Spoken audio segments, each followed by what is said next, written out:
You are not your thoughts, but you must learn to guide them, or they will guide you. But you must learn to guide your life, or even before the world reflects it back. But this is a double-edged sword. If applied without wisdom, it transforms into arrogance. Confidence strengthens your connection to reality. Arrogance severs it. Let me offer you 4 key principles to help you walk this fine line wisely. If we look deeply at the roots of confidence and arrogance, we find that both are nourished by the same soil, the mind. It is not the external world that defines our inner state, but the stories we tell ourselves silently within. The most powerful tool in shaping those stories is our intention.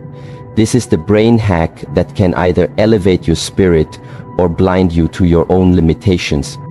When you begin each day by affirming something to yourself, you are already setting the compass of your inner world. Whether you say, "I am capable" or "I am unworthy," the mind does not argue, it listens and follows. The question is not whether self-talk works, but in which direction it is steering you. This is where intention becomes the silent architect of identity. Many people think that confidence is built by achievement, but that is only partially true. Real confidence begins long before the first success. It begins with what you decide to believe about yourself before the world gives you proof. When you stand before a challenge and you say, "I can do this," something begins to shift, not just in your thoughts, but in your posture, your breathing, your decisions. Your entire being starts aligning with that direction. But we must pause here and ask a deeper question. Why do I want to believe that I am capable? Is it to serve? Is it to grow? Or is it simply to appear superior to others? When your intention is pure, when your desire for confidence comes from a place of service and contribution, then your self-affirmation becomes a tool for growth. It becomes a pathway to inner strength and grounded presence. However, if the same affirmation, "I am powerful," is born from insecurity or the need to dominate, then it takes a different shape. The words may sound the same, but their energy is entirely different. Instead of grounding you, they inflate you. Instead of connecting you, they separate you from others and from your own truth. This is the quiet beginning of arrogance. Arrogance is not loud at first. It is subtle. It hides beneath the surface of false confidence. It starts when you begin to affirm not your effort, but your superiority. When you look at others and say they are weak, "I am better," rather than "we are all growing in our own way." That is when the brain hack turns against you. You see, the mind is not wise on its own. It is powerful, yes, but it requires direction. It needs a clear intention to guide it properly. This is why in ancient teachings, before one was taught powerful techniques, they were first taught humility. Because if the tool is strong, but the hand is unsteady, it will cut, not build. In your own practice, whether you are an athlete, a student, an artist, or a leader, take a moment each day to ask, where is my intention pointing? Is it towards truth or towards appearance? Am I seeking to express my potential or to inflate my ego? This is not a moral judgment, but a practical one, because arrogance does not lead to real strength. It leads to fragility. It creates a shell that looks strong, but shatters when touched. Confidence built on pure intention is different. It grows quietly. It does not shout. It does not need to prove itself. It walks into the room and brings calm because it is rooted in reality, not in image. It does not say, "I am better than others." It says, "I have something to offer." It does not need to be seen. It needs to be useful. One of the greatest dangers in the modern world is the speed at which image can be built. The internet gives us filters and platforms to project a version of ourselves that may not match who we are inside. This disconnect between the external and the internal is where arrogance thrives, and it is also where suffering begins. Because the more we try to protect that image, the more we must defend it, and the less space we have to grow. When your intention is aligned with service, with curiosity, with growth, then your confidence becomes a sanctuary. It is a place where you can rest because it is not based on pretending. It is real, it is earned, it is renewed every day through action and reflection. This is the difference between saying I am strong because I have done the work and I am strong because I must appear stronger than others. The first one builds resilience, the second builds a fragile mask that needs constant maintenance. So I invite you to look not at the words you say to yourself, but the energy behind them. Ask, is this coming from fear or love? From competition or connection? From scarcity or from the fullness of who I am trying to become? You will find that when your intention is clean, your thoughts become your allies. They lift you, they guide you, they carry you through difficulty. But when your intention is corrupted, even the most powerful affirmation becomes hollow. The words lose their weight and you feel it. You may fool others, but not yourself. Not for long. That discomfort inside is the call back to alignment. It is the quiet voice reminding you that strength without clarity is dangerous.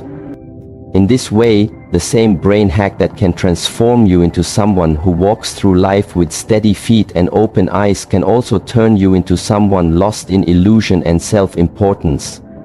The mind does not choose between confidence and arrogance. You do. And your choice is made through your intention. So let that be your anchor. The breath before the thought, the silence before the affirmation. The space where you ask, what is my true reason for saying this?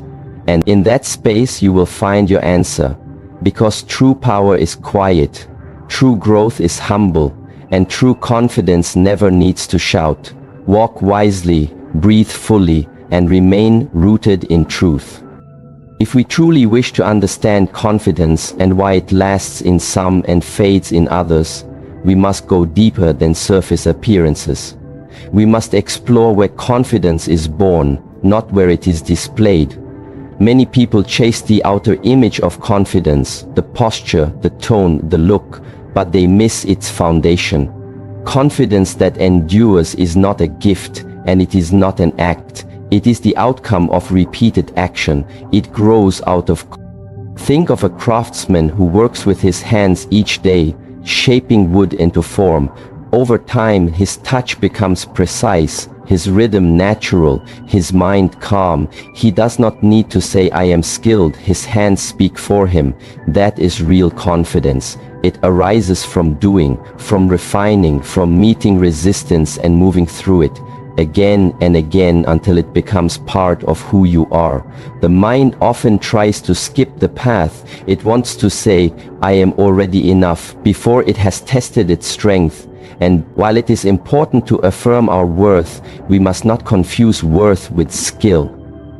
The seed has worth, but only through time and care does it bear fruit. Real confidence is the fruit.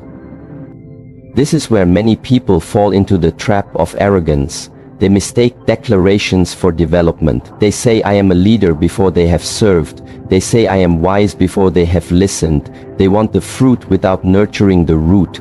But nature does not allow shortcuts. The tree grows in silence, and only after it has endured seasons does it stand tall. You cannot fake competence, not in the long run. The body remembers, the breath reveals. The moment of pressure strips away all illusion, and when that moment comes, it does not ask what you believe, it asks what you have done. Confidence built on competence will respond. Arrogance built on image will crumble. So if you seek unshakable confidence, you must walk the slow path, the path of repetition, the path of failure and reflection, the path where every mistake is your teacher and every success is quiet proof, not for the world but for yourself. You do not need the world to confirm it when your hands already know. In the Shaolin tradition, before a student is taught powerful techniques, they are given simple ones again and again. The master watches not just their form but their attitude. Are they patient? Are they disciplined? Do they correct their own mistakes or wait to be told? This process is not about skill alone. It is about character, because true confidence is never separated from inner strength.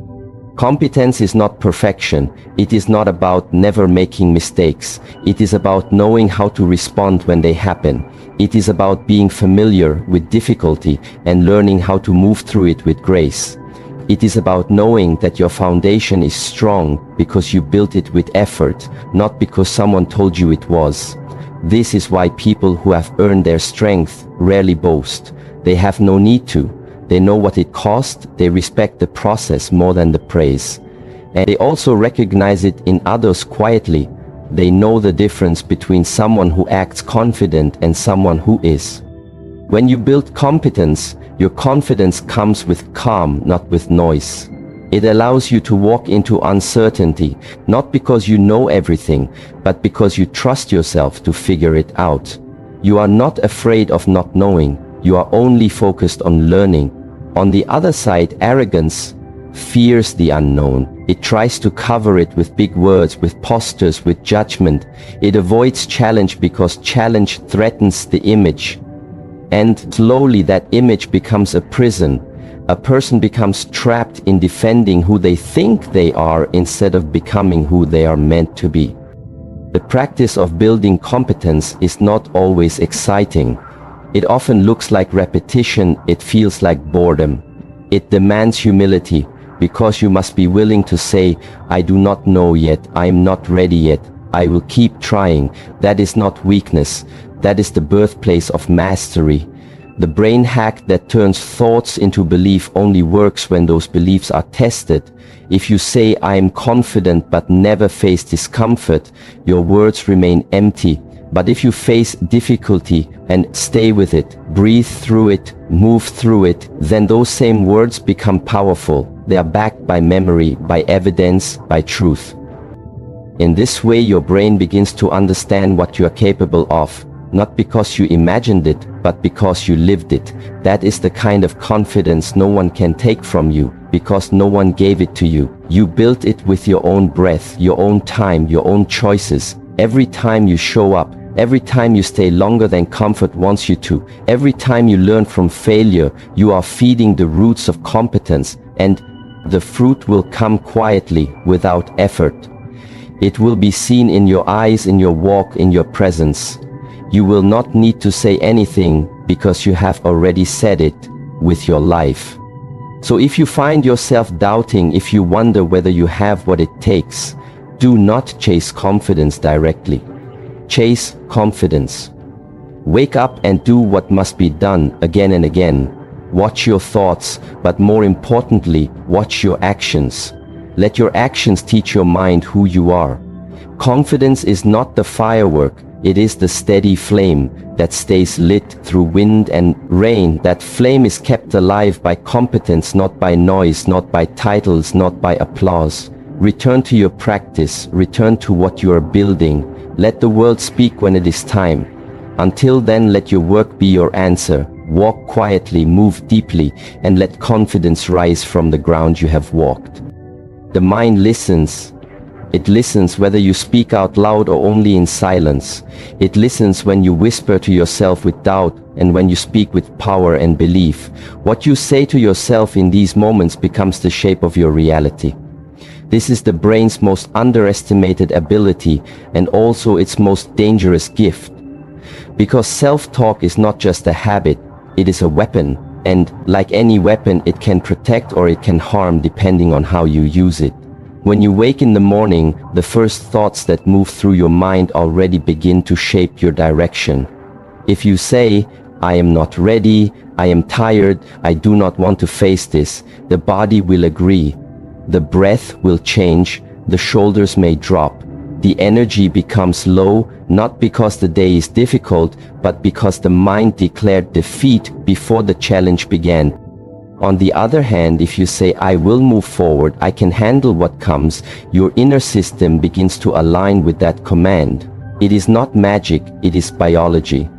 The nervous system responds to direction. The brain responds to the signals you choose to send. This is why the words you speak to yourself matter. Not just occasionally, but continuously. You do not need to speak loudly. You do not even need others to hear it. What matters is what you say when no one is watching. What matters is the tone you use when you speak to yourself in struggle. Do you criticize? Do you attack? Do you fall into fear or blame? Or do you respond like a calm guide, a patient teacher? A quiet strength that says, I am here and I am not leaving. There are people who move through life with heavy thoughts weighing them down, not because life is harder for them, but because they have repeated certain phrases in their mind for too long. I am not enough. I always fail. I do not belong. These are not harmless thoughts, they are chains, and the longer you carry them, the heavier they become, until they are no longer thoughts, but part of your identity. But if you change those phrases and do so with discipline, everything shifts. Discipline means you do not wait for motivation. Discipline means you speak truth to yourself even when the feeling is not there. Discipline means you speak what you are becoming, not just what you feel in the moment. This is where the brain hack lives. The words you feed yourself consistently create the pathways in your brain. They build patterns and habits and responses that feel automatic after time. But nothing is automatic at first. It is choice followed by repetition, followed by embodiment. Still, this same power can turn against you. If you begin using powerful words without awareness, if you start declaring things about yourself that are not grounded in action or intention, then the mind builds illusion instead of truth. You might begin saying, I am the best.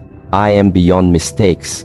I am above others. And if these words are not rooted in reflection, humility, or purpose, then what you are building is not confidence, it is arrogance. Arrogance grows when self-talk becomes a wall instead of a window. When your inner dialogue is no longer about guiding yourself but defending an image, you start to block growth. You stop listening to feedback. You start believing only your own voice, and this voice becomes an echo that distorts your understanding of reality. The mind must be trained not just to speak positively, but to speak truthfully. A positive lie is still a lie.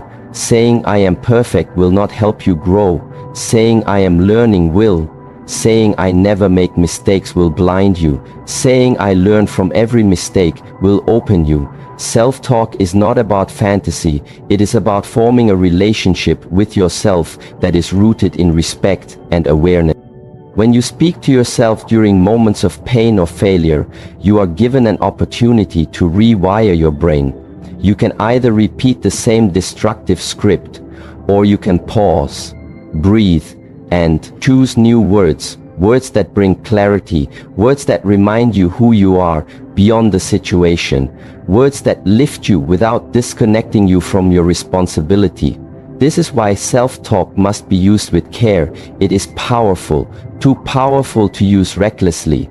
Like fire, it can warm you or burn you.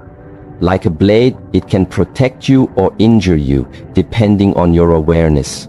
When you understand this, you begin to treat your inner words with the same discipline you would use with any sacred practice.